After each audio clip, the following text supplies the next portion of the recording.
Hello అండి, అందరికీ welcome to my channel Lahari's world. ఈరోజు వచ్చేసి మా ఫ్రెండ్ చేసిన వెజిటేబుల్ పులావ్ రెసిపీ అయితే మీతో షేర్ చేసుకోబోతున్నాను. ఫస్ట్ వచ్చేసి ఆయిల్ వేసుకొని అందులోకి బిర్యానీ ఇంగ్రీడియంట్స్ అవి వేసుకోవాలి. అవి వేసుకున్న తర్వాత అల్లం వెల్లుల్లి పేస్ట్ వేసుకొని అది పచ్చివాసన పోయేంత వరకు వేయించుకోవాలి. ఇందులోకి అల్లం వెల్లుల్లి పేస్ట్ వేగుతున్నప్పుడు పసుపు కూడా వేసుకోవాలి. ఎందుకంటే పసుపు తర్వాత అది సరిగ్గా వేగకపోతే పసుపు పచ్చిగా ఉంటుంది, వేగదనమాట. సో అందుకని ఫస్టే వేసేసుకుంది. తర్వాత ఇందులోకి vegetables onion, carrot, beans, capsicum, పచ్చిమిర్చి, పొటాటో ఇవన్నీ వేసుకుంటుంది. ఇవన్నీ వేసుకున్న తర్వాత కాసేపు వేయించుకున్న తర్వాత ఇందులోకి టమాటా అయితే వేసుకున్నది. టమాటా కూడా వేసుకొని బాగా వేయించుకోవాలి. తర్వాత ఇందులోకి సాల్ట్ వేసుకోవాలి. ఇంకా కారం, ఇంకా జీలకర్ర పొడి, ధనియాల పొడి అండ్ బిర్యానీ మసాలా కూడా వేసుకోవాలి.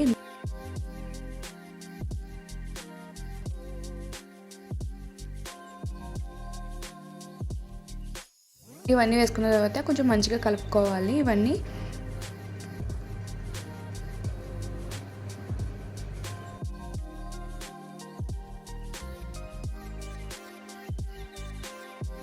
ఇప్పుడు ఇందులోకి పుదీనా, కరివేపాకు అండ్ కొత్తిమీర ఇవన్నీ వేసుకోవాలి.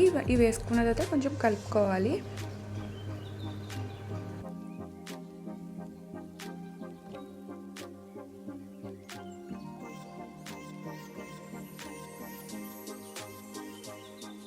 ఇప్పుడు ఇందులోకి రైస్కి తగ్గ వాటర్ అయితే వేసుకోవాలి. తనైతే నార్మల్ రైసే యూజ్ చేస్తుంది.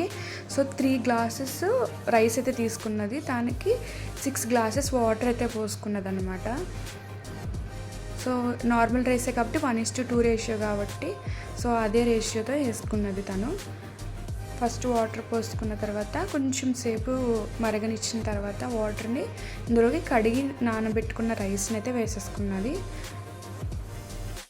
వెజిటేబుల్ పులావ్లోకి బాస్మతి రైస్ కన్నా నార్మల్ రైసే బాగుంటుందని చెప్పి నార్మల్ రైసే యూజ్ చేసిందనమాట తను.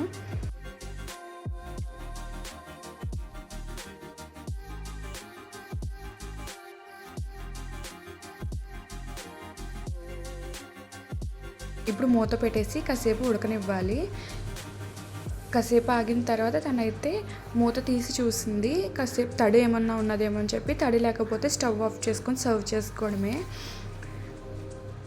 ఒక 20 మినిట్స్ అలా పట్టింది ఇది ఉడకడానికి. స్లోగా మీడియం ఫ్లేమ్లో అయితే ఉడికించింది అనమాట తను. సో ఇదైతే ఉడికిపోయింది. అసలు ఎంత టేస్టీగా వచ్చిందంటే అంత టేస్టీగా వచ్చింది. ఇది ఎక్స్పెక్ట్ చేయలేదు ఇంత బాగుంటుందని. ఈ రెసిపీ కనుక మీకు నచ్చినట్టయితే like, share and subscribe to Lahari's world.